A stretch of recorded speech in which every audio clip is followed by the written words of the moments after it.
In the Arabic language, sometimes you say over there, and sometimes you say all the way over there. When you say all the way over there, you're saying that I'm guiding you to your destination. If you just say over there, maybe you get over there, then you have to go somewhere else and somewhere else and somewhere else. But if I say all the way over there, then I've told you that that's where you have to go. You don't have to go any further than that. When the lam is used, عَسَىٰ أَن يَهْدِيَنِي رَبِّي لِي أَقْرَبَ. Al-lam. This lam, what it suggests, this is al-muntaha. There's no higher thing to ask for in this dunya. If you get this, there's nothing better to ask for. If the word ila was used, then you get there, then you go for something else and go for something else. You see? So what I'm asking Allah in this ayah, and what you're asking Allah in this ayah, is for something that if you have it, there's nothing better. It is the ultimate end. Now what is that ultimate end? He says, لِأَقْرَبَ مِنْ هَذَا. Closer than this. I hope Allah will guide me closer, all the way closer than this. What does the word this mean? This means where I am right now. Now let's understand what this means in simple language. All of us, alhamdulillah, thumma alhamdulillah, have some degree of guidance. The fact that we're sitting in the house of Allah on Jumu'ah means Allah has given us some guidance. Some people Allah has given more guidance, some Allah has given less guidance. Some have more knowledge, some have less knowledge. Some have better attention when they pray, some have less attention when they pray. We're not all on the same level. That's a fact. But you know what this dua is telling you? My ultimate goal is to get closer to Allah than I am today. I am not here to compare myself to someone else. I am just here to compare myself from where I am right now. If I can just work on getting better than what I am right now, that is the ultimate success before Allah. There is no higher success. You will never become perfect, I will never become perfect. All we can work on is becoming a little bit better, and then a little bit better, and then a little bit better. Just getting a little closer to Allah and a little closer. And if a person dies becoming closer to Allah, they are successful. And a lot of people, you know what they do? They compare themselves to others. Well, this one's already memorized the entire Quran. Look at how they recite. They're at the masjid every single day. They're there before the adhan is even called.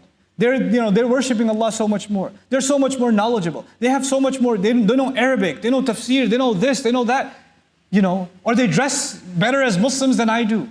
Don't compare yourself to anybody else. That's not what Allah wants. Allah is not going to put you next to someone else and compare. He doesn't even want you to compare yourself to others in dunya. Forget akhirah. Not even in dunya. لا تتمنوا ما فضل الله به بعضكم على بعض. Don't wish for what other people have. What Allah has given some preference over others. Don't do that to yourself. So what are we learning then? We're learning that if, for example, you're starting to recite Quran today, you're 35 years old, you haven't even opened the book for 30 years, and you decide to start reading Quran today, you can't even get through Bismillah, you don't even know what a ba looks like anymore. Now you have to learn like children. There are people who are your age who can read like adults, but you have to read like a child. But that's okay. That's okay. When you learn even that alif or that ba, and you make a little bit struggle closer to Allah, and you died that way, maybe you're better than even a alim. Maybe you're better than a hafiz of Quran, who memorized the whole book but has no appreciation, didn't want to make themselves a better person. Because who wants to make themselves a better person is in the heart, and Allah knows that. So don't underestimate where you are with Allah. People can underestimate you, Allah does not underestimate you. People make it sound like guidance from Allah is hard, it's expensive, it doesn't come easy. And Allah is opening the doors of it wide open.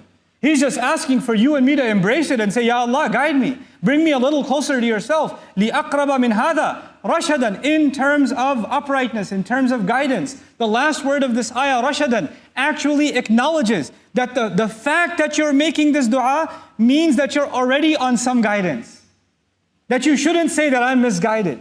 It already acknowledged that the fact that Allah gave you the ability to make this dua itself is a gift of guidance from Him. And Allah will give you more, and He will give you more, and He will give you more. This is the optimism of the Muslim. When guidance comes in this world, then our heart becomes tranquil.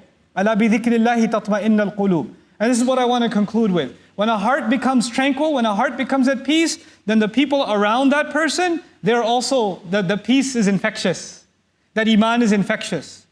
Peace spreads in the family. Peace spreads among friends. Peace spreads in a community when guidance comes. If the problem of the world is conflict, hatred, if the problem of the world is war, then the solution to that is not other policies or more weapons. That's not the solution. It's not economic sanctions. What humanity needs is guidance. Because without guidance, you can't have peace. You just can't. فَأَيُّ الْفَرِيقَيْنِ أَحَقُّ بِالْأَمْنِ إِن كُنتُمْ تَعْلَمُونَ الَّذِينَ آمَنُوا. Who deserves more peace? Those who believed, those who came to Iman.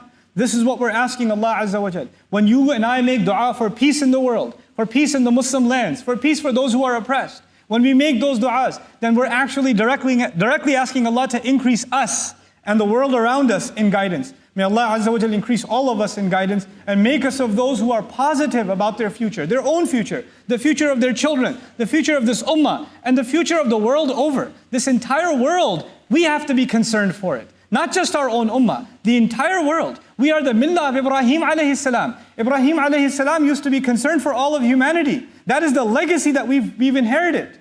So we have to be optimistic about the entire world. May Allah Azza wa Jal make us that way and make our future generation a beaming example of what it means to live the beautiful teachings of this book and the sunnah. Barakallahu li wa lakum. Assalamu alaikum wa rahmatullahi wa barakatuh.